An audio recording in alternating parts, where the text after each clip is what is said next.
Good afternoon and welcome to Orkney International Science Festival Online and the second of our archaeology sessions for today. Earlier this afternoon, we looked at the Iron Age and the Brochs.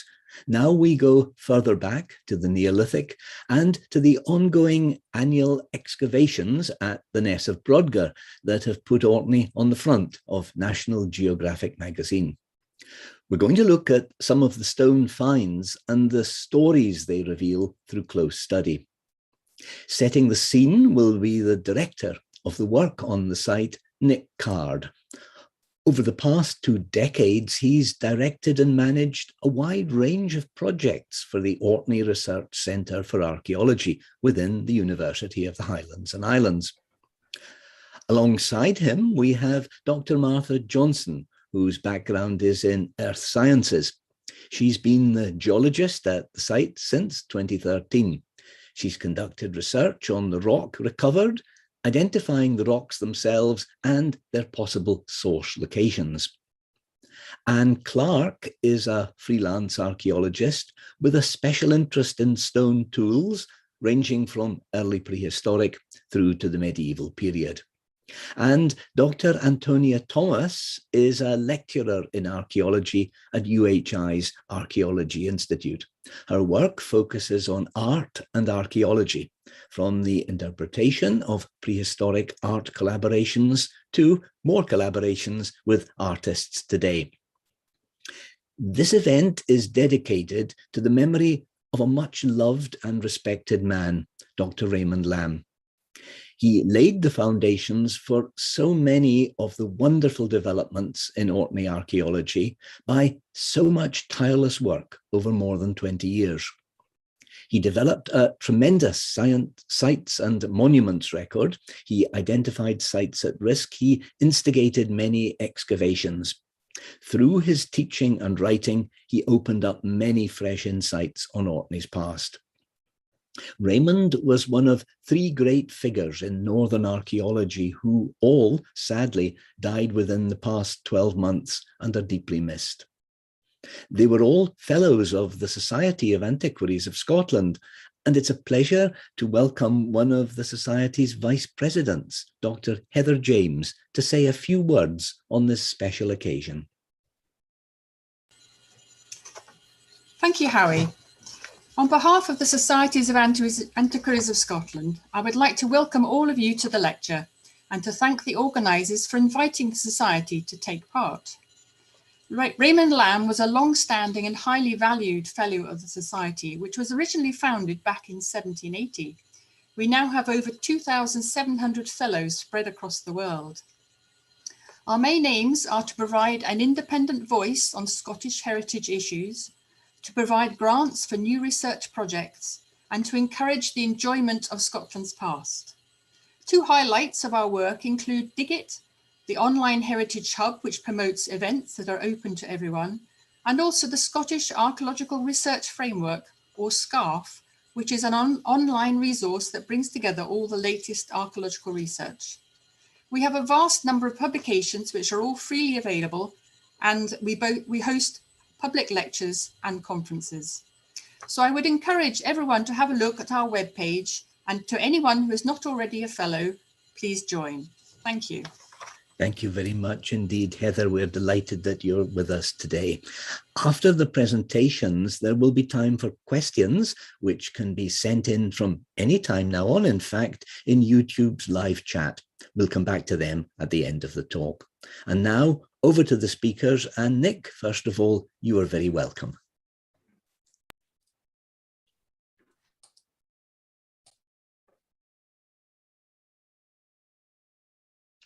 Well, thank you, Howie and Heather, and indeed it is a huge honour to present the session in memory of Raymond Lamb. I hope and trust that you all are pretty au fait with what the Ness of Brodgar is, this huge monumental complex of buildings right in the heart of Neolithic Orkney.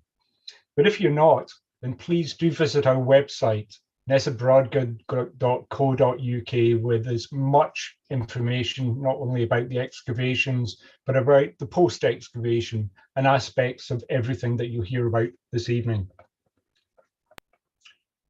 Next slide, please.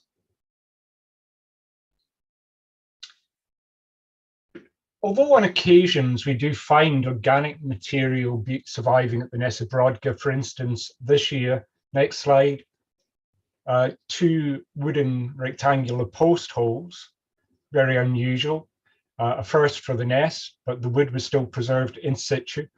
Next slide, please.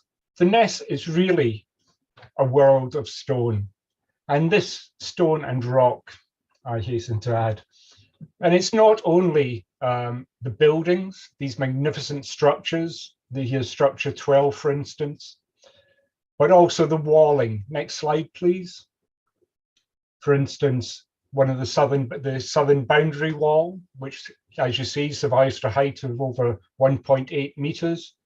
Magnificent pieces of architecture. Next slide, please. But it's the intricacy, the technology, the skill that's been used to build these wonderful edifices of stone. Here we see some of the stonework in structure 12, for instance. Next slide, please. Or, for instance, the pick dress coloured sandstone blocks, particularly from structure 10. Next slide, please. To indeed the roofs of these amazing structures, which were covered in stone slates, some of the earliest evidence for a standardized roofing system really anywhere in the world. Next slide, please. A technique that you can still see happening in Orkney today, where these beautifully thin slabs are prized out from the bedrock and created into rectangular slates. Next slide, please. But it's not just the building stone. We have a whole host of other types of stone. For instance, so-called foreign stone that Martha Johnson will be speaking about in her presentation. Stone that's been brought from not the immediate environs of the Ness itself, but from a much wider landscape, and how that stone was brought here and also utilized in a whole range of different purposes. Next slide, please. To some of the wonderful stone artifacts, for instance, the stone spatulas, cushion stones, mace heads, and the famous carved stone ball from the Ness. But Anne Clarke this evening will be speaking about some of the other stone tools, the so-called coarse stone tools. Next slide, please. But the stone, next slide. The stone also has a, no, back one, please.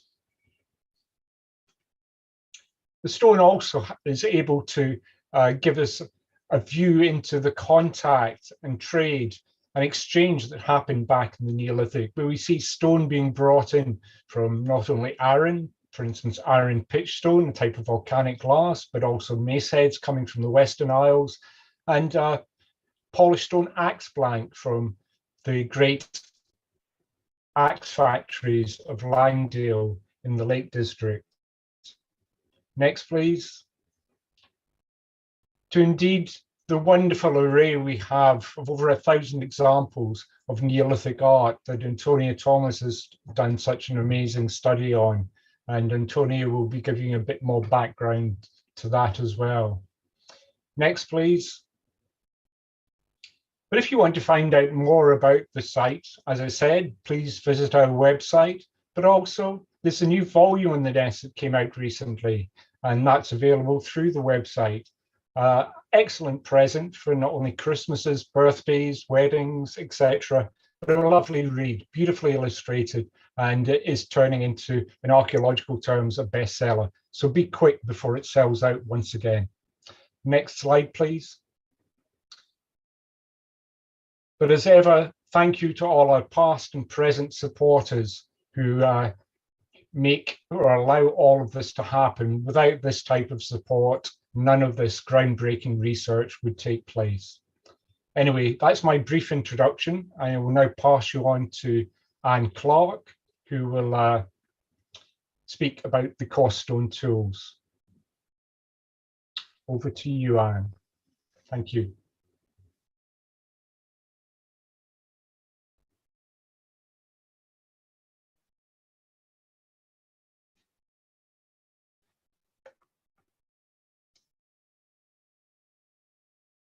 Hello everyone, and thank you for inviting me to speak today.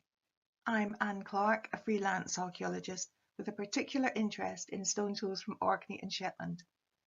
A few years ago, I examined and recorded the stone tools from Ness of Brodgar as part of a larger project called Working Stone, which was led by Professor Mark Edmonds. This made a study of all the stone tools and flake lithics from across prehistoric Orkney, and the results are available online. Today, I want to look at how we can begin to tease apart the vast amount of data that has already been collected from the Ness stone tool assemblage.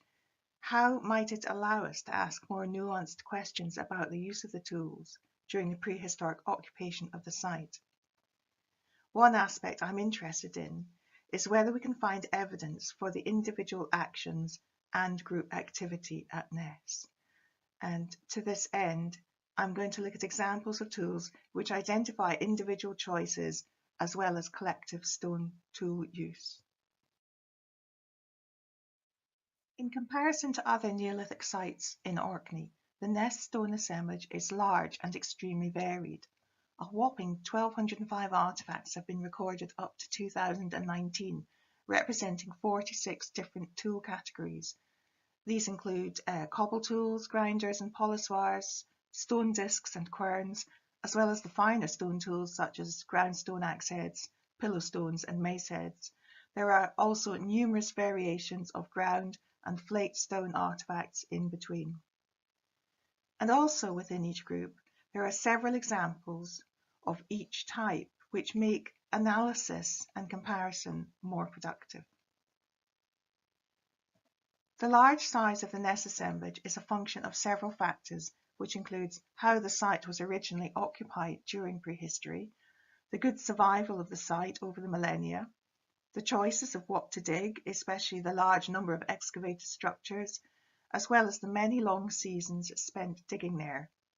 This means that comparisons in terms of assemblage size with other less intensively excavated Neolithic sites across Orkney is not strictly meaningful. However, the range and variety of tools, as well as the raw materials seen at the Ness, is unparalleled at other sites in Orkney so far, and it is this which makes it such a valuable resource for studying Neolithic. When we look at artefacts, your first question is usually, what was it used for? You might be surprised to learn that even after several decades in this job, often as not, I don't know the answer to that question. We do know that the Ness assemblage has tools for making things, either for finished objects or for making other tools. There are tools for butchery, processing grains, working leather and bone. There is a range of fine ground and polished stone objects, as well as sculpted stones and things for decorative purposes. But we can only guess at the interplay between the tools and the now lost organic components of the material culture.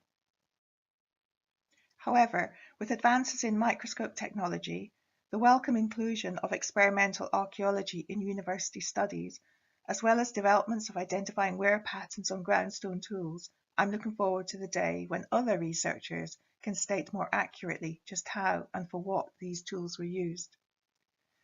Until then, let us ponder these beautiful tools. This is the spatulate tool. I named these tools after the finely ground spatulate edge that appears to be the main feature of these objects.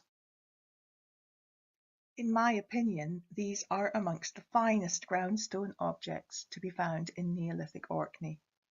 They are made from black siltstone and have been ground all over to shape. As you can see from this range of shapes, some have fine, almost isolated handles, others have handles shaped as part of the body, and others are simply flat pebbles that have ground spatulate edges.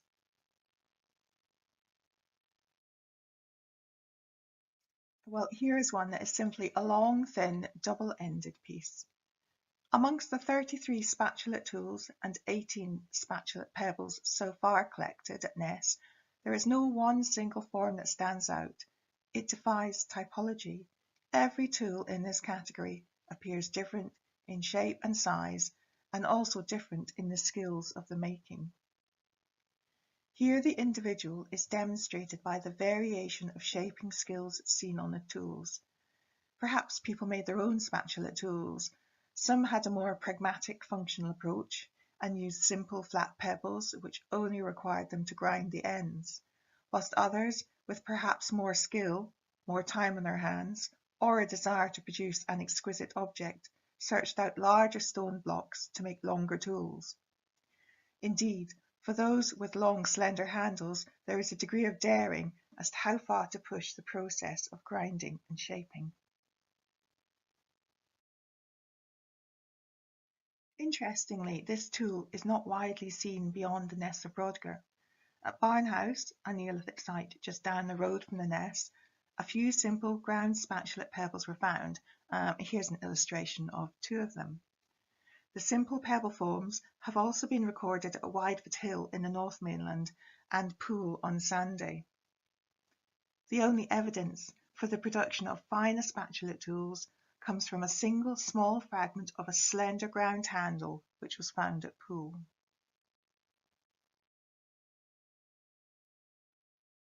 I now want to consider how we might identify collective actions during the occupation of the site. And for this, I want to look at two very simple tools. The first is the flaked cobble.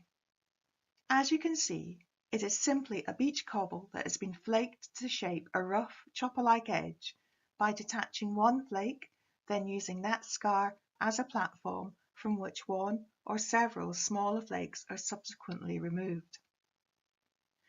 The tool was used as some form of chopper or wedge, and indeed several have pecking marks on the base of the cobble, which suggests that the tool was turned with the chopper edge facing down and hammered into something, most probably in order to split it. Sandstone cobbles were sometimes used for these tools, and the top image here is of a flaked sandstone cobble. But more commonly at the Ness, they chose a distinctive rock that I call rhyolite, but which is also known as Coilsh felsite.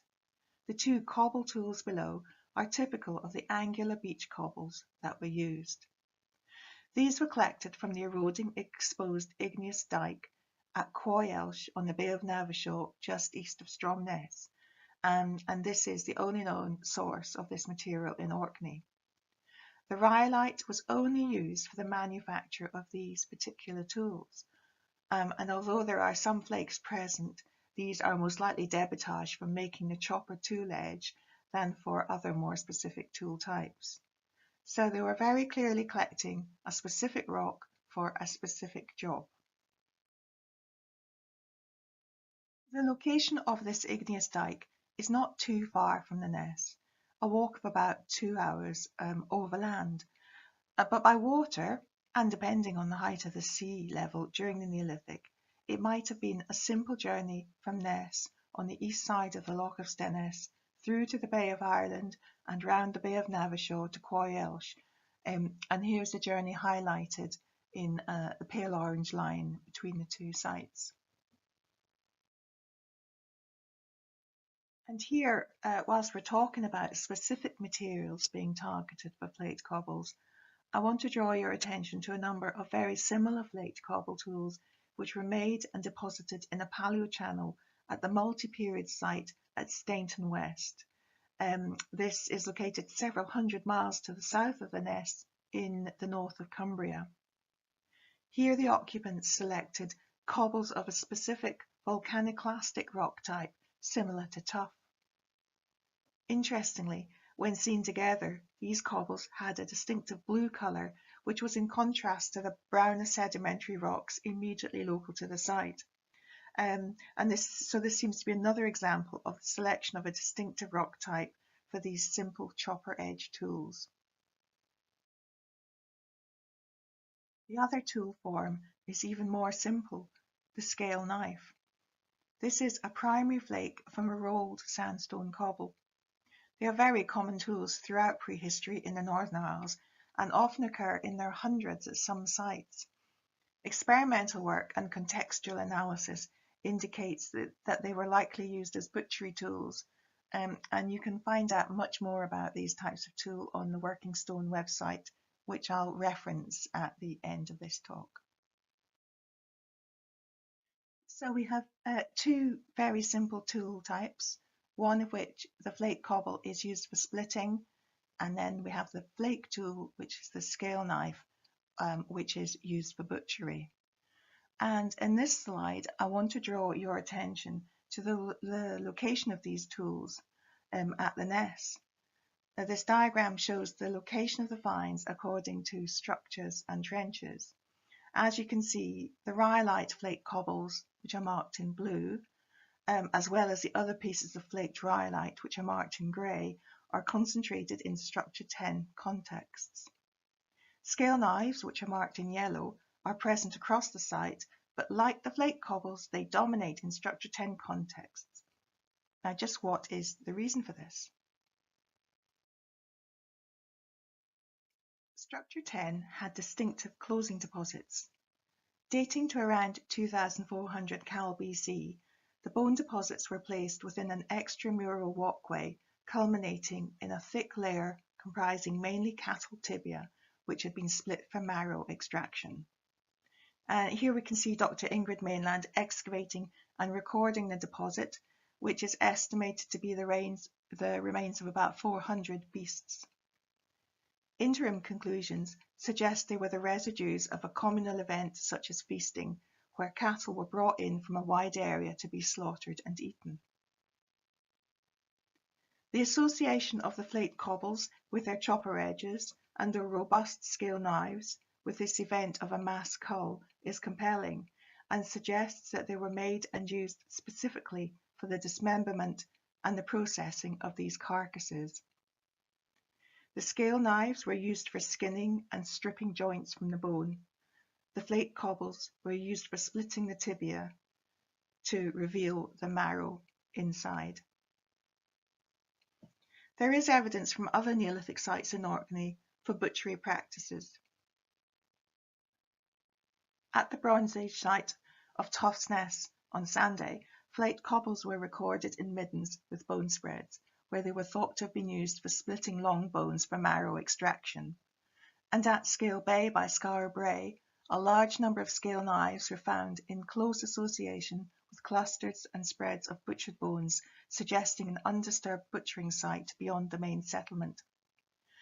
At the Ness, the cattle wrangling, butchery events, and probable communal feasting all indicate the activities of a large group or groups of people. And yet, why use a specific rock type for the flake cobbles? Was the rhyolite chosen by a group of people closely associated with the animals to be slaughtered? Was it a rock that represented their area? Or was the butchery carried out by a distinct group of people using their own stone tools? We know that this practice of selecting specific rock types for flake cobbles was mirrored in Cumbria, so perhaps it was the type of rock itself that could only be used for or was set aside for butchery practices.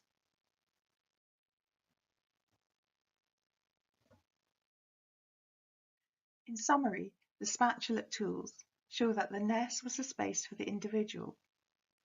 They demonstrate that choices of making and shaping were down to personal preference rather than using a template. It was also a space for collective action, with the butchery tools linked closely to mass feasting events of Structure 10. Future work on how the stone tools were deposited will focus more on these aspects, as well as hopefully identifying the functions of the huge range of stone tools from this site. In the meantime, you can delve into the current research via the Working Stone website for all your questions on prehistoric flint and stone use in Orkney. And of course, there is the current Ness volume as it stands, available from the Ness of Brodgar online shop. Thank you very much.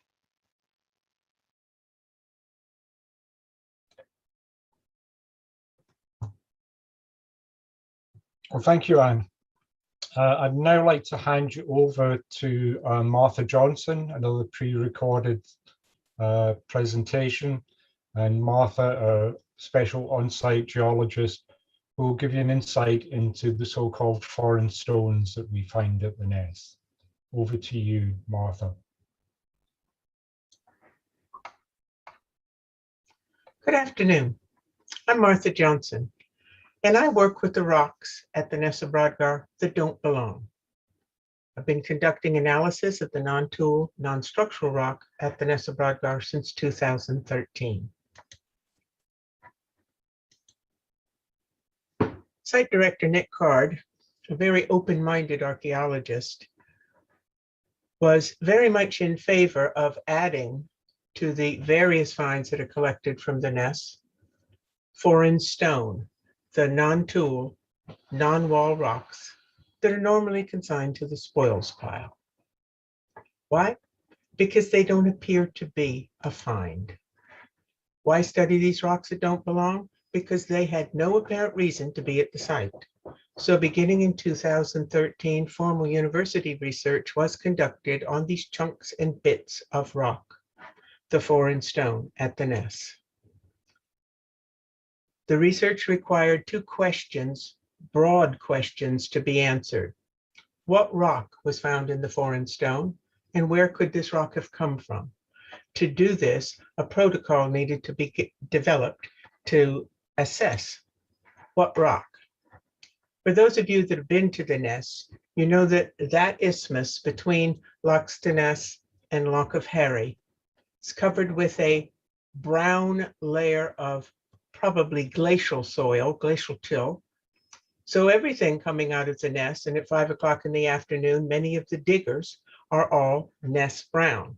So the first step in assessing the foreign stone was giving all the rocks a bubble bath. And once washed, the rocks began to show their physical properties. Being a geologist, my expertise was to record their physical properties, their color, their texture, grain size or crystal size, depending on if they were sedimentary rocks, igneous rocks, their nature, any aspect of bedding, of sorting, how heavy they felt or how light they felt relative to other rock. And if I could see it, any mineral content. Also, their general shape was recorded in a database.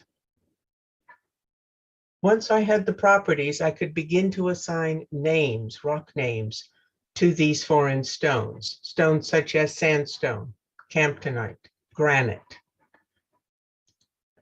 Additionally, because this is an archaeological site, the trench, the structure, the context, specific area is what context means within the site, and the small finds number, and we're up to 42,000 small finds at the moment, were recorded. This would permit later on analysis of where specific rocks might have been found.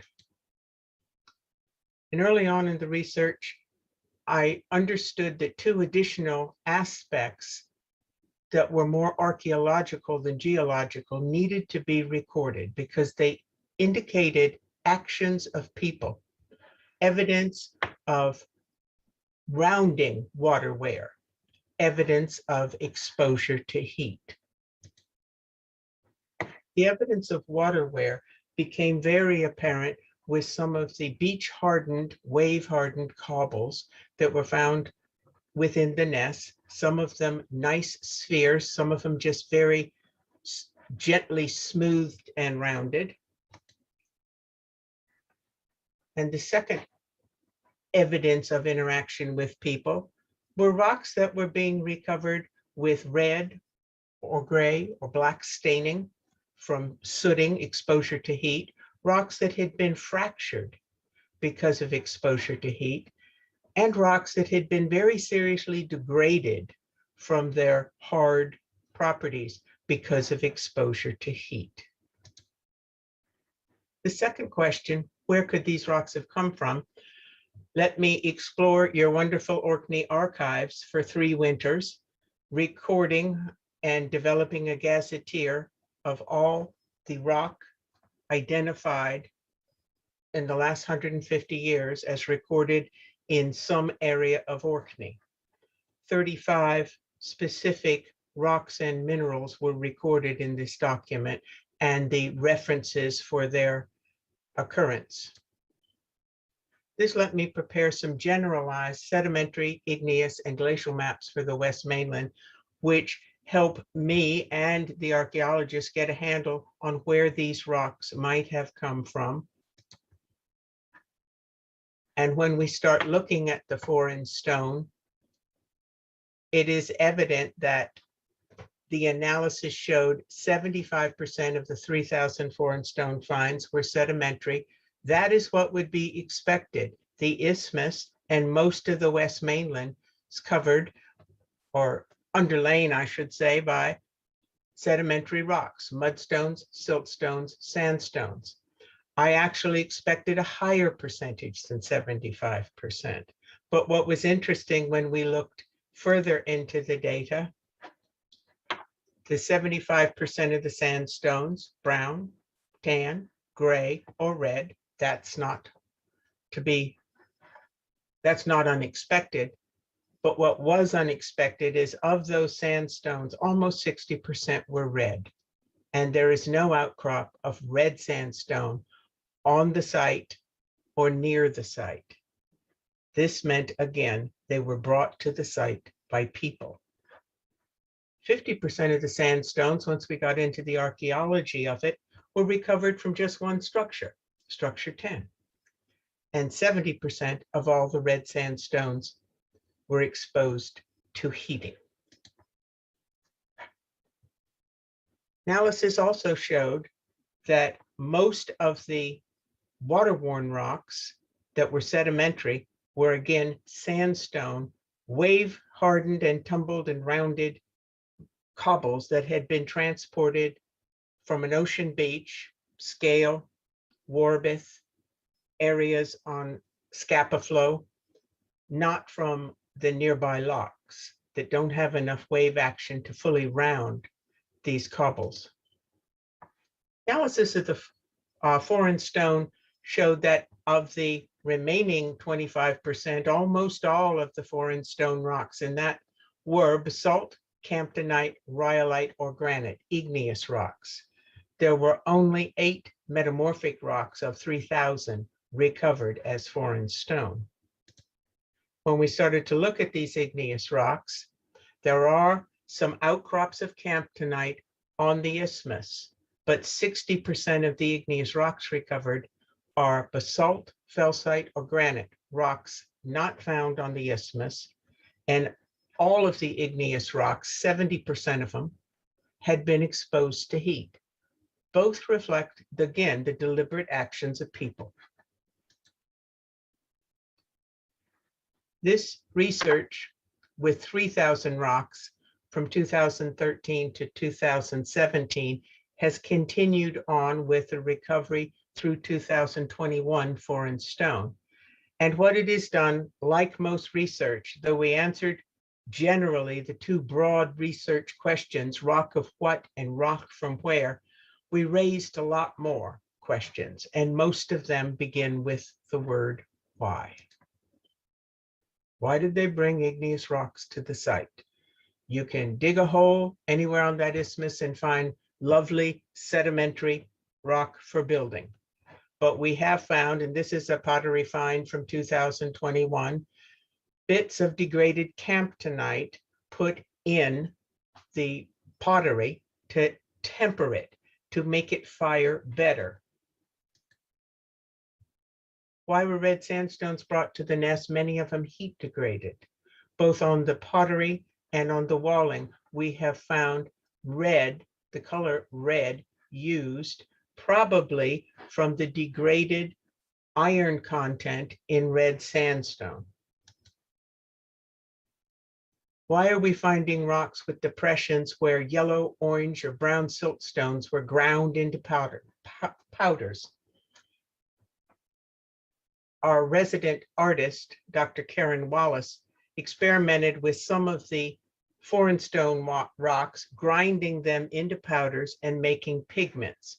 And she found that the best application for coloring rock is not mixing it with egg or oils or water, but just simply grinding the rock and applying the powder rock on rock. And I was asked this question many times in the last 8-10 years. Why are you bothering with rocks? It wasn't called the Bone Age. It was called, or is called, the Stone Age. And rock was the medium of choice. Rocks join tools, dry stone walling, and pottery, letting us know or showing us the knowledge and skills the people at the Ness held and the choices they made with that knowledge. And as I used to tell my students, rocks have information to tell you. You just have to ask them the right questions. Thank you.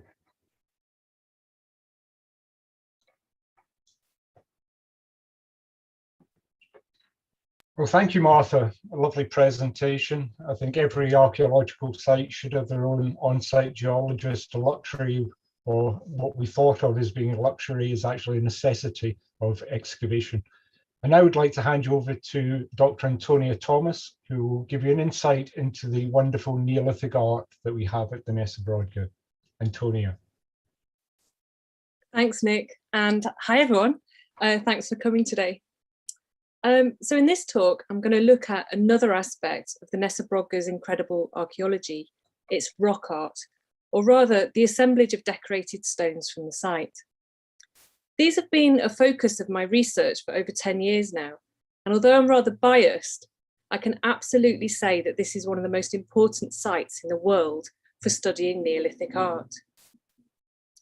I could wax lyrical all day about these stones, but as things we just have a short amount of time, I'm just going to introduce the assemblage and summarise some of the main themes that have emerged and are still emerging over the course of my research on this material. The stone shown in this picture is one of the largest examples from the site, and you can just see it's decorated there with two rows of triangles. You can see this stone in more detail in the next slide. It has an impressive design, each set of triangles containing a different pattern. But this is not the only stone from the site. One of the most impressive aspects of the collection from the Ness is its size. Since 2006, around 1,000 individual decorated and dressed stones have been recorded from the Ness of Brodgar. This is the largest Neolithic assemblage of its kind in the UK and one of the largest in Europe and the world. Decorated and dressed stones appear across the site, in every area of every building, in a range of different contexts and phases, from floor deposits to demolition debris. The collection is further characterised by its incredible diversity in style and technique, with incised, carved, cut-marked, pecked, pick-dressed, chiselled and painted styles, all featuring in a variety of motifs. One of the most famous of these motifs is perhaps the Brodgar butterfly, shown on the next slide. This is certainly a powerful symbol, but we will never really know what it could have meant to people in the Neolithic. But what we can do at the Ness of Brodgar is look at the sorts of places that we find these sort of carvings and think about the context of these and how they might have been seen and experienced in the Neolithic. This is a particularly good example. This stone is one of three that originally formed one large orthostat, or upright slab. Its position, placed as a block-in deposit in the entrance into Structure 12's annex, highlights its importance. Although other Neolithic tombs and houses have similar motifs to this one carved into their stones, this particular example, with the arcing edges outside of the saltire cross, appears to be specific to the Ness of Brodgar. On the next slide, you can see a close-up image of this stone. Nearly all of the stones from the site are carved, whether lightly incised, no more than scratched with a rapidly executed flint stroke, or more deeply carved, like the example shown here. And in this photo, you can also get a sense of the surface of the stone and the way that the stone was actually worked itself. The deep grooves you can see in the Brodgar butterfly symbol would have been made by repeatedly drawing a flint through stone until a deep V-profile groove was made. But you can also see that underlying these deep carved lines are fine scratches and other markings. There's more than just the main motifs going on here. This stone appears to have a history, a biography. More about these sorts of layers later, but first of all, I want to show you some of the other types of decorated stone that we find on the site. If we look at the next slide, we can see two of the most striking examples of cut mark stones from the site, both of which came from structure 10. These are a very different sort of decoration. The stone on the left is what was dubbed the Brodgar Eye, and is the only example, so far at least, of a cup and ring mark stone from the site. It was found face down in the rubble filling structure 10 when it was deliberately demolished. The stone on the right, which has over 30 individual cut marks, had a very different position in the building, as part of the walling in the entrance, placed to make a striking impact on those entering this remarkable structure. Cut marks are generally quite a rare thing in Orkney's Neolithic buildings, but there's actually quite a lot of them at the Ness. They appear at different scales and quality of finish across the site, but not many of them are as nice as these two. On the next slide, you can see an even rarer type of stoneworking. Many of the coarser red and yellow sandstones at the Ness were peck dressed, repeatedly hit with a hammerstone to bring out qualities of surface, texture and colour. But with these three stones shown here, this decoration has been taken to the next level. These exhibit an elaborate variation on peck dressing, bas relief working. In these examples, the dressing is controlled to create different depths of surface, forming patterns with an almost three-dimensional quality. The stone on the left here formed the right-hand side of the dresser in structure 10, an important location and a unique stone for the site, with its patterning shown in detail in the inset box on the bottom right here. The triangular piece of red stone in the top middle of this image has two triangles left unpecked in relief. The example shown on the top right has an opposed triangle motif, frequently seen in carvings at the Ness, but only in this instance in bas relief. It's an interesting symbol that appears throughout the site. And on the next slide, we can see a variation on this theme. But in this example, the patterning is actually natural.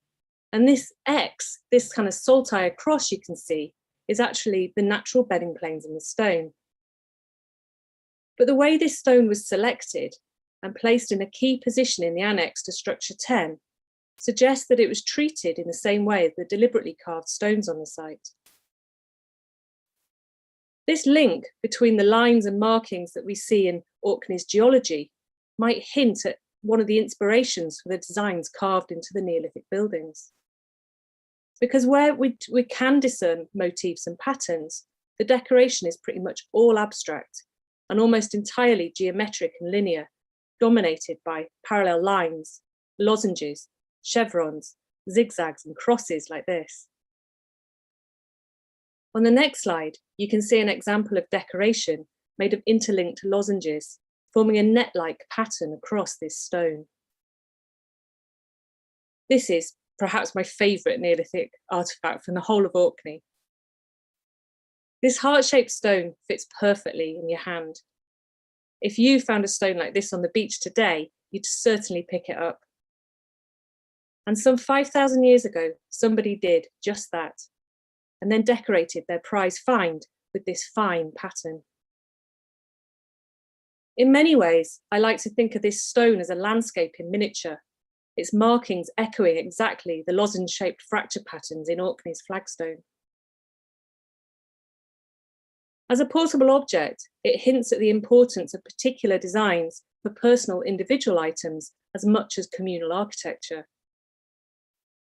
The same repertoire of angular geometric motifs appears on architectural stone, on grooved ware pottery, on worked bone, and on portable stone objects like this one. But one aspect of the Ness's assemblage suggests that motifs like this and their visual appearance of the stones might not in themselves be the only important aspects of these carvings. If we look at the next slide, we can see one of the many stones from the site which shows several stages of decoration, with incising, carving, and discrete pecking all layered on top of one another. This stone's appearance is not the result of one form of attention, one event, but many. It was worked and reworked several times. In my analysis of the decorated stones from the Ness, I have found that over a third of them, like this one, exhibit several techniques and stages of working. Designs frequently combine successive processes, with incised lines overlain by further carving, pick dressing, or cut marks. In many cases, subsequent working partly obscures or obliterates earlier designs. This observation disrupts our sense of what motifs might mean and how they can be read. Rather than being static, their meaning appears to change through time. They have a fluidity, life, and a biography. Even on the Brodgar stone, shown on the next slide, we can see that there are different forms of working going on. There is the elaborate banded decoration which extends across the edge, but there's also pecking, a deep cut mark ground into the cross and lozenge design on the far left band, and a pecked triple cut motif further to the right. Whether or not this was part of the original design or was a later act of defacement or alteration is not clear. But either way, this has serious implications for how we think of the motifs and what they might mean. Because if a design can be altered or augmented, it indicates that any meaning which lies behind the decoration is not fixed, but instead changes with time and context. On some stones, such as the one shown on the next slide, these sequences of attention and layers can be quite extreme. The surface shown here is what archaeologists often call a palimpsest, a sequence of inscription, defacement, and superimposition. This might look like a prehistoric breadboard, but if you look closely at this excellent RTI photo taken by Marta Diaz-Guadagnino, you can see chevrons and lozenges, deliberate carved motifs, which are hiding in plain sight in the mass of overlying layers. These sorts of stones make me think that perhaps the visual appearance of motifs wasn't so important after all. Allows us to think, perhaps, as we see on the next slide, about the process of working the stones in the first place. This image shows Chris G carving one of his wonderful replica stones. But thinking about the act of carving, the process of working the stone, allows us to think about more than just the finished physical appearance of them and the visual qualities of the carvings. It opens up the conversation to think about the different auditory, olfactory, and haptic sensations associated with making and working stone. The feel, the smell, the noise, the rhythms, all those things that happen when you carve stone. Perhaps these stones were even animated or brought to life through the act of carving. And across the site, there are also other indications that the visible aspects of the stones might not have been as desperately important as we would normally assume. The next image shows some of the stones in structure 1. In prominent and relatively accessible locations, the carvings on these stones are nonetheless very hard to see without special lighting. In the images on the right-hand side, I have digitally traced the carved lines so you can see how extensive the decoration is. But there's a paradox here. The most extensively decorated stones seem to be the ones which are the most faintly marked and therefore the least visible. And this is quite curious. And again, perhaps suggests that the visibility and the visual appreciation of the decoration was not a major or consistent concern.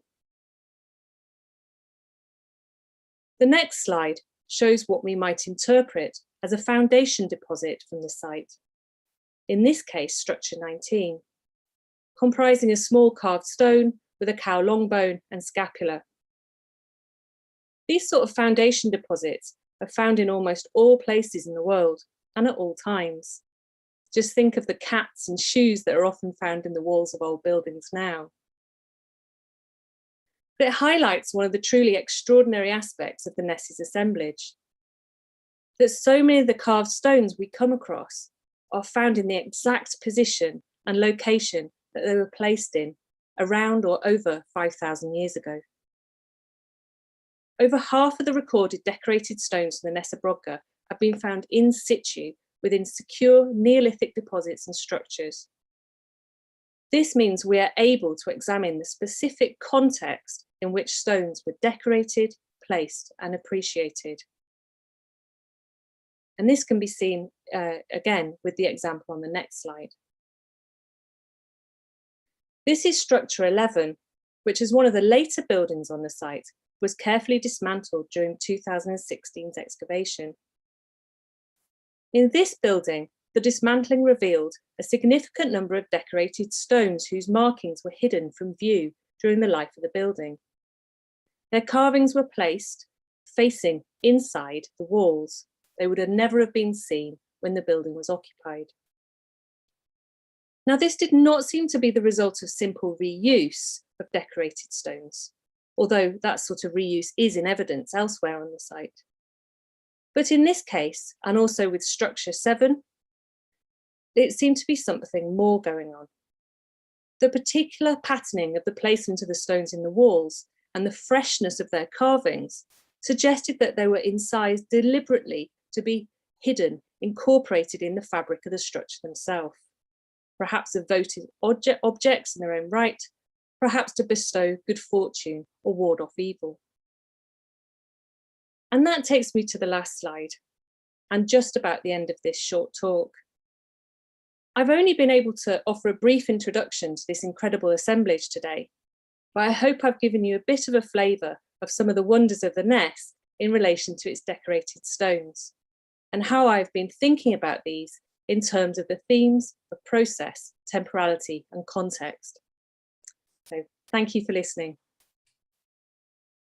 What an amazing place. Thank you to all 4 of you. Questions have been literally flooding in. I'm going over to Heather now, though, to put the first question.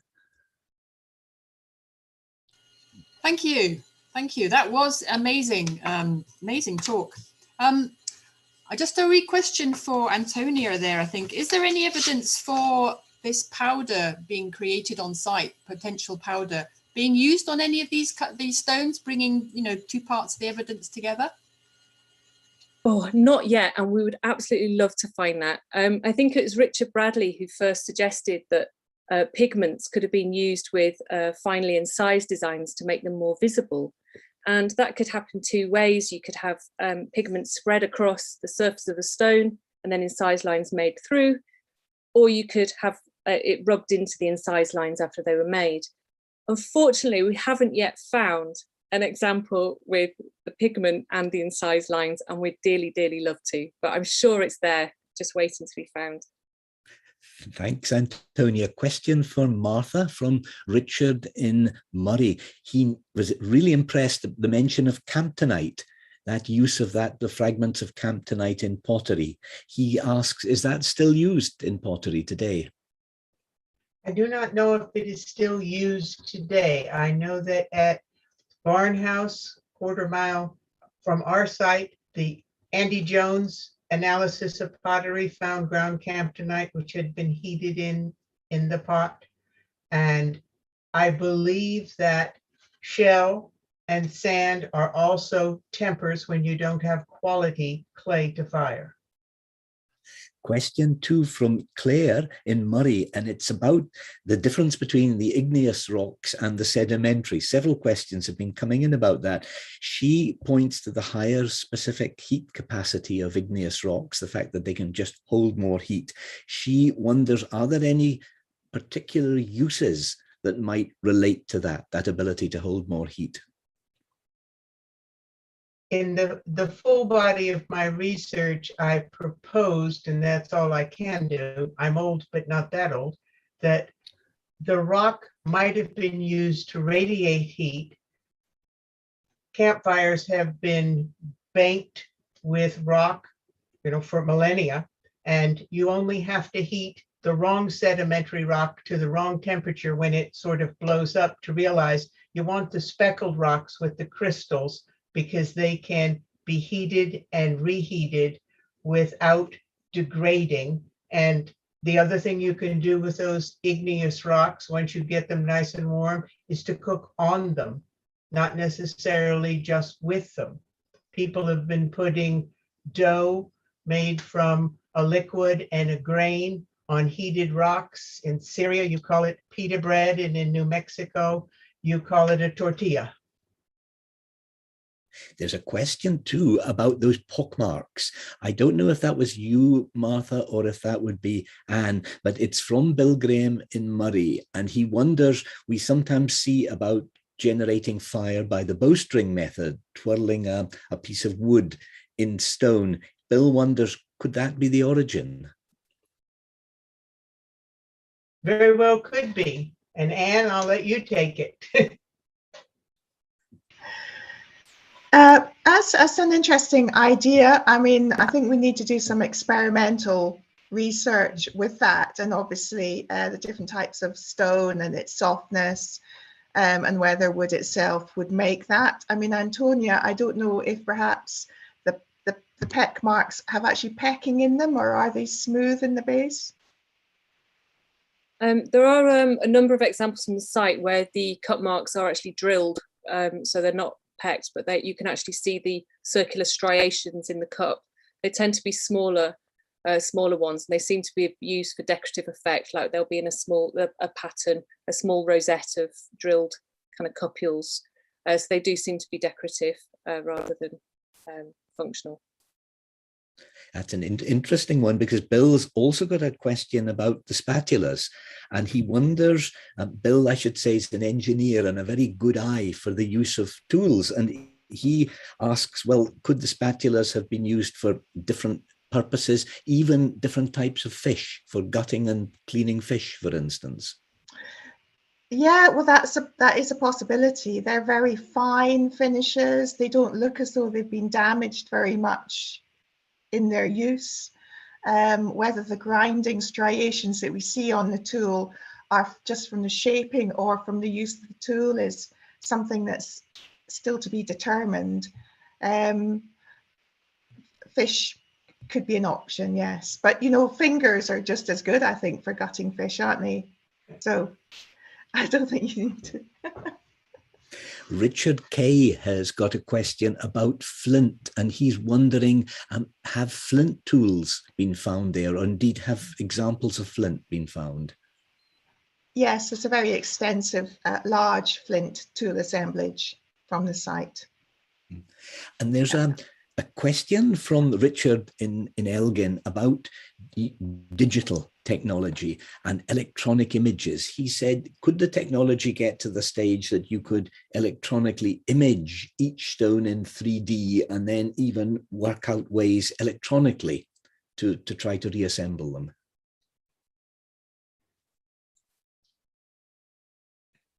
I think there is quite a lot of three-dimensional imagery done, or in particular on the nicer pieces, I would say, the carved stone balls. And in fact, if you're talking about fragments, putting fragments together to make a whole, then I know there's a project in Bradford, Bradford University, that is dealing with trying to refit smaller objects together into a bigger object. But I don't know how successful they are. That's certainly interesting. And here's a general question for each one of you. From Richard, he says, what has been the most enlightening part of the dig for you? Has it been artwork? Has it been stone structures? Has it been the interpretation? Indeed, just this challenge of trying to work out what it's all about? I think it's almost every aspect of the Ness. It all kind of adds together to try and kind of create this picture of what was happening 5,000 years ago. So I don't think to try and kind of isolate any aspect of the Ness and say it's more important than another. I think it's all very much complementary. And I think that was very apparent from all the speakers this evening, that none of this can kind of stand alone as a single study, whether it's the art, the stone, the geology, the architecture. It's all very much interlinked. I think we've all got a kind of favorite things that have been discovered at the Ness, for sometimes personal interest, but also sometimes the beauteous nature of some of the artifacts or the art or indeed the geology. It all kind of adds to that kind of overall where we're trying to kind of interpret what's happening. Antonia, is that the same for you? Oh, absolutely. And I think every year the Ness surprises us and something amazing turns up that maybe we didn't even expect to find. But yeah, I think there's still a lot more surprises to be had. Martha, what about you? I think what I found most insightful was it took me hours in the archives to learn about rock that people 5,000 years ago, by trial and error most likely, knew which rock to bring back for what purpose. That is really fascinating. Anne, it's over to you. I think I just like the complete nature of the excavation, the fact that you're going to top to hopefully bottom, and all the interlinking of the different structures and all of these. It's fascinating for us. Well, you've certainly fascinated us all, and many viewers who have been putting in questions and thoroughly enjoyed what you have to say. I'd like to thank you warmly, Nick, Martha, and Antonia, and thank you, Heather, for joining us on behalf of the Society of Antiquaries of Scotland to help us commemorate Dr. Raymond Lamb. Raymond himself, I think, would have really enjoyed this session. He brought so much joy and insight and sheer illumination into the study of the past, and he's deeply missed. This is the second of the memorial lectures in honour of three great figures in Northern archaeology who all died within the past 12 months. The third of them, commemorating Dr. Ewan Mackay, will be on Tuesday morning at 11:30. In 3/4 of an hour's time, we'll hear the story of the Kirkwall boy, born 300 years ago, who became one of the great engravers of his age. He made the plates for Jacobite banknotes and was knighted by a Hanoverian king, and that's at 6:45. At 8 o'clock, we go across the Atlantic to hear the story of a possible extraterrestrial contact in the solar system. Meanwhile, if you're enjoying the festival, don't forget to like us on social media, and do remember the Festival Club this evening from 9:30. And with warm thanks to all our speakers, it's time for us to say goodbye for now.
And we're no